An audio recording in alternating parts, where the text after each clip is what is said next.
झुग्गियों की झंझट से मुक्त हो पाएगा भोपाल। 1800 एकड़ से अधिक सरकारी जमीन पर फैला है झुग्गियों का साम्राज्य। 40 साल में 3 बार बड़े पैमाने पर चलाया जा चुका है झुग्गी मुक्त अभियान।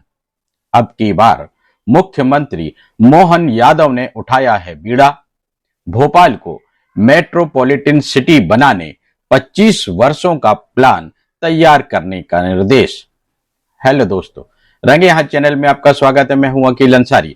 आज की संडे स्पेशल स्टोरी में हम आपको बताने जा रहे हैं कि राजधानी भोपाल की बेशकीमती जमीन पर लगभग 1800 एकड़ में झुग्गियों का साम्राज्य फैला हुआ है। कई सरकारें आई और चली गईं, लेकिन झुग्गियां शासन प्रशासन के गाल पर किसी झन्नाटेदार चांटी की तरह से छप सी गई हैं। इनका हटना इतना आसान नहीं है, क्योंकि जहां से शहर को व्यवस्थित और विकसित करने का प्लान बनता है, यानी विधानसभा, मंत्रालय, सचिवालय के आसपास ही सैकड़ों एकड़ में तनी झुग्गियां सभी योजनाओं को ठेंगा दिखा देती हैं। वल्लभ भवन, विधानसभा भवन, सतपुड़ा भवन, विंध्याचल भवन के साथ ही राजभवन के आसपास भी भोपाल का लगभग 50% झुग्गियों का साम्राज्य फैला हुआ है। यहाँ का भी झुग्गियां बेशकीमती जमीनों पर तनी हुई है, जिनकी कीमत अरबों में आंकी जा सकती है। बाकी शहर के अलग अलग इलाकों में झुग्गियां हैं सो अलग। ऐसा नहीं है कि झुग्गियों को हटाने का किसी सरकार ने प्रयास नहीं किया। इन 40 सालों में लगभग 3 बार बड़े पैमानों पर झुग्गियों को हटाने का बीड़ा पहले 1984 में अर्जुन सिंह सरकार, 2004 में बाबूलाल गौर सरकार और 2015 में शिवराज सिंह चौहान सरकार इन्हें हटाने का अथक प्रयास कर चुकी हैं, लेकिन झुग्गियों का कारवां भस्मासुर की तरह बढ़ता ही चला गया। अब की बार 2024 में मुख्यमंत्री मोहन यादव ने एक बार फिर झुग्गियों को हटाने का निर्णय लिया है, जिसको लेकर आज एक अहम बैठक भी हुई, जिसमें मोहन यादव ने कहा कि भोपाल शहर को झुग्गी मुक्त करने के लिए समाधान निकालने के हर संभव प्रयास किए जाएंगे। उन्होंने कहा कि पहले भवन तैयार करने का कार्य हो, फिर झुग्गियों को खाली कराया जाए, ताकि लोगों को परेशानी ना हो। मुख्यमंत्री डॉक्टर यादव ने कहा कि भोपाल को मेट्रोपॉलिटन सिटी बनाने के उद्देश्य से आगामी 25 वर्षों के प्लान को ध्यान में रखकर इंफ्रास्ट्रक्चर के कार्य पूरे किए जाएं। भोपाल मेट्रोपॉलिटन विकास प्राधिकरण के प्रस्तावित कार्यों के अंतर्गत रायसेन, मंडीदीप, सलामतपुर और सांची तक का क्षेत्र, राजगढ़ तथा पीलूखेड़ी क्षेत्र, बैरसिया तथा सूखी सेवनिया क्षेत्र के विकास के लिए कार्य योजना बेहतर ढंग से तैयार की जाए। आपको बताते चलें कि राजधानी के गांधीनगर, कोलार डैम, बैरागढ़, बंगरसिया, अमरावत खुर्द, रायसेन रोड, चांदपुर, ईश्वर नगर, वल्लभ नगर, राहुल नगर, पंचशील नगर, भीमनगर, अर्जुन नगर, नई जेल, एमपी नगर, बाणगंगा, भौरी, बड़ा तालाब के कैचमेंट एरिया में हजारों झुग्गियां हैं। इनमें से कई स्थानों पर झुग्गियों की जगह पर पक्के मकान तक बने हुए हैं, फिर भी आसपास के इलाकों में और भी झुग्गियां बनी हुई हैं। ईदगाह हिल्स, बाग मुगालिया, कटारा आदि इलाकों में भी झुग्गियां हैं। इन झुग्गियों को हटाने के लिए 40 साल में लगभग 3 बार राजधानी को झुग्गी मुक्त बनाने का बड़े पैमाने पर अभियान चला।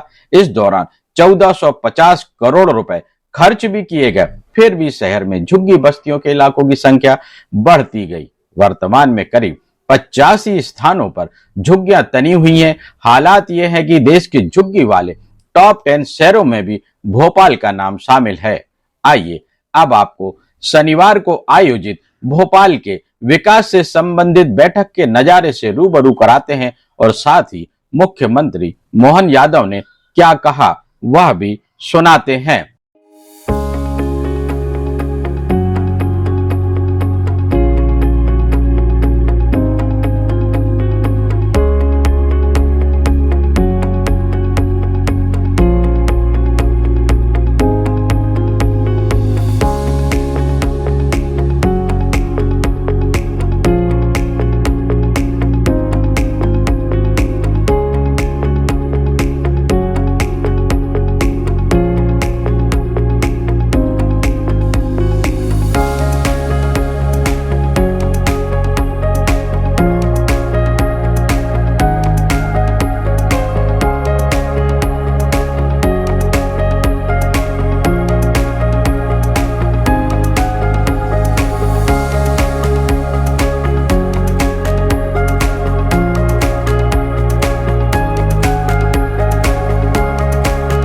बैठक के बाद मुख्यमंत्री मोहन यादव ने इस संबंध में पत्रकारों को बाइट भी दी।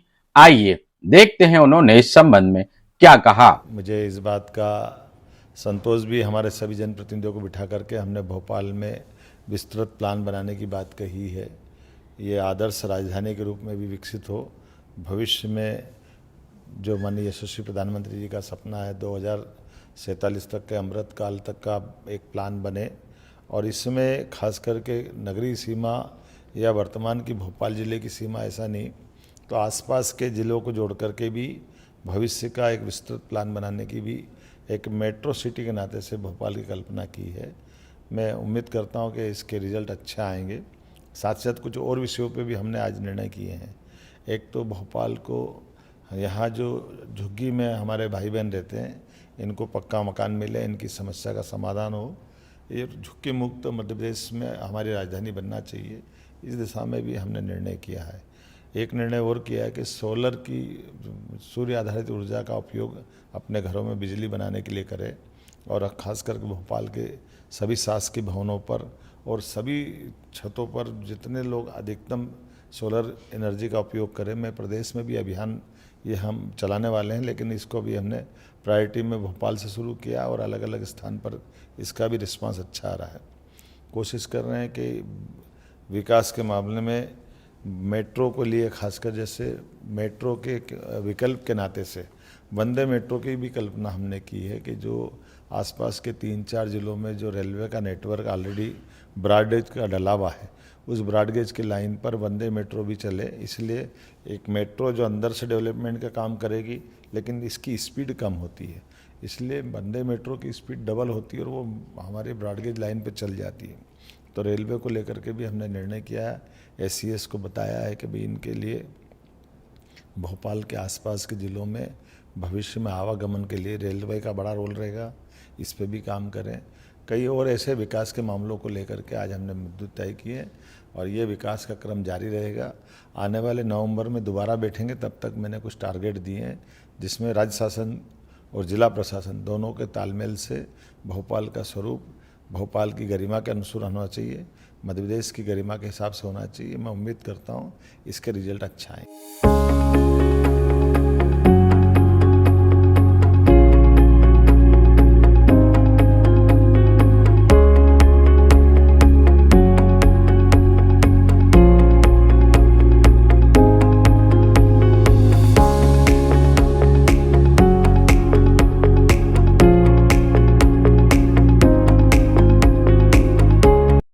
आज की खबर में बस इतना ही। अगली खबर लेकर शीघ्र हाजिर होंगे, तब तक देखते रहिए रंगे हाथ। हमारे चैनल को सब्सक्राइब कर लाइक और शेयर जरूर करें। धन्यवाद।